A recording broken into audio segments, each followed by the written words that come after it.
Hello, everyone. I just wanted to talk to you about a book that I wrote years ago, and it's called ASD Supporting the Supporters. Now, there are some links in the book that are no longer working, and the terminology has changed. But do you know what? I really did still enjoy reading it. The main messages were I'd like to talk to you about now. The main messages are that we can learn at least as much by our failures as we do from our successes. So when we're trying to help people, we're going to get it wrong. And actually, we can learn from this. We can ask people how we could do things differently, how we could support them better. And actually, I find a lot of people really do know in their hearts what their problem is. Sometimes it can be very clever questioning, it can be very active listening, being very patient to help people to identify what is bothering them rather than us jumping in and assuming that we have all the solutions. And I think if we just remember, if we know one person with autism, that doesn't mean that we know everybody with autism.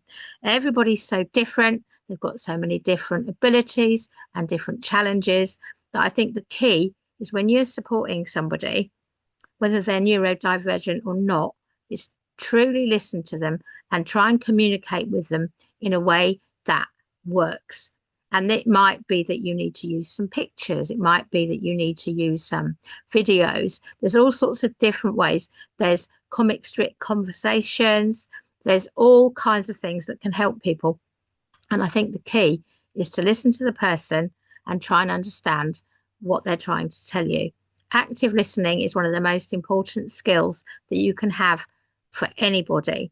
We've talked before in other books about once we know what somebody's challenge is, we can support them in identifying possible solutions to those challenges, and they can decide which solutions might work for them. We can also support them when they go and try the solution. They can feed back, say whether it worked, whether it didn't work. And that way, you can then help them to identify a different solution if need be. I think that's the key message, really, that children and young people with, well, whoever they are, if you are prepared to listen to them, help them identify what they are finding challenging, they often know a lot more than we do about what it is that they would like to change. I think that's the key message. Now, I will post a link to the book. As I said, please remember, a couple of the links don't work, but I feel like the book has still got a lot of really useful messages in it, which is why I've made a little video. The whole point is I'm rereading all my books and I'm writing a book about them all that will be coming out in the summer. And in the meantime, as I reread the books, the key points are coming out and I'm making a little video to support the book. As I said, I'll post a link to the book. I hope you enjoy it and I hope you found this little video helpful. Take care, everybody. Bye bye.